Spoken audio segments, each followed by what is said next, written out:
Emily's hands shook carrying 3 plates at once. Table 7 needed burgers 5 minutes ago. Table 9 still waited for water. Table 12's businessman kept snapping fingers. This was her 4th shift, and she was drowning. Marcus called out again.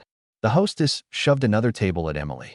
Her section, supposed to max at 4 tables, now had 7.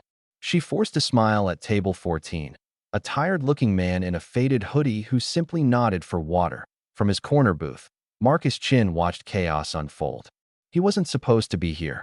3 weeks ago, Beacon Street Bistro's quarterly report showed numbers that didn't make sense.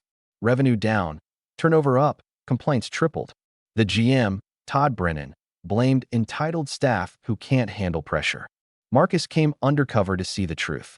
The restaurant was half full, but felt like a disaster zone.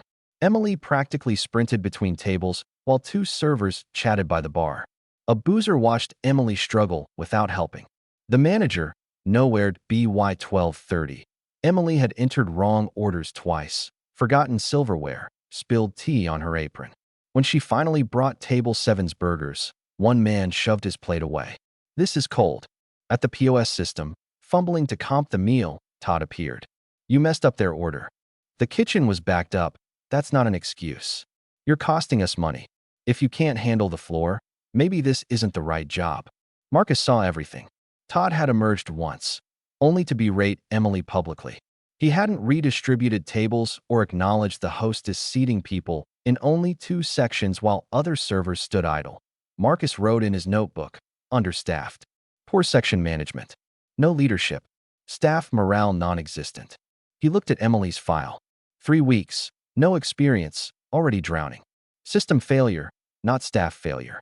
He paid at $1.15, leaving a $20 tip on a $15 meal, then sat across the street reviewing data. His order took 43 minutes for a simple sandwich. The restaurant was deliberately understaffed, Todd running skeleton crews to pad labor costs while customers waited and employees burned out.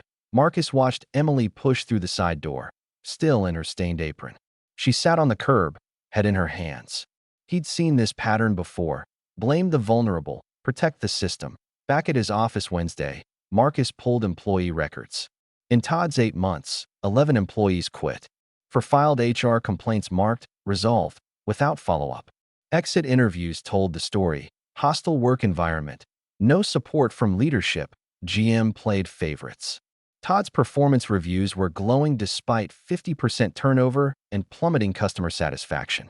His supervisor praised cost control and strong leadership, all based on understaffing and subjective observation. Friday night, Marcus returned. Emily had 10 tables, including a birthday party of 10. 3 other servers handled 4 tables each in the half-empty right section. When 2 orders came out wrong to the party, the woman stood. "I told you 3 times, gluten-free." Todd stormed over. "Emily, kitchen. Now." In the hallway, his voice carried. "What the hell was that?"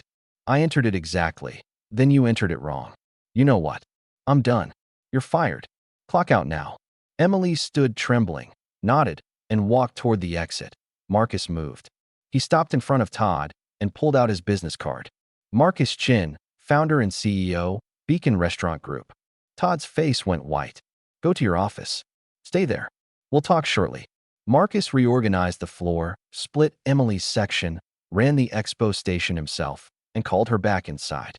When she returned, confused, he put her on tables 15, 20. "You don't run food. Just take orders. Can you do that?" "I got fired." "No, you didn't." By 9 o'clock, the restaurant hummed smoothly. In Todd's office, Marcus laid it out. Deliberately understaffing, impossible workloads, blaming new staff, complaints ignored. "You're on immediate paid leave. Corporate HR contacts you Monday." Todd dropped his keys and left. Marcus looked at Emily. "You're not a bad waitress. You're a new waitress in a broken system under a bad manager." Monday's staff meeting, Marcus announced changes. Fair scheduling, proper staffing, new management. Todd Brennan is no longer with the company. Then he looked at Emily. "I'd like you to be our first trainee supervisor." The room applauded. 2 weeks later, Emily directed Friday night service with quiet confidence. Marcus watched from a corner booth, nodded, and left. The restaurant was in good hands.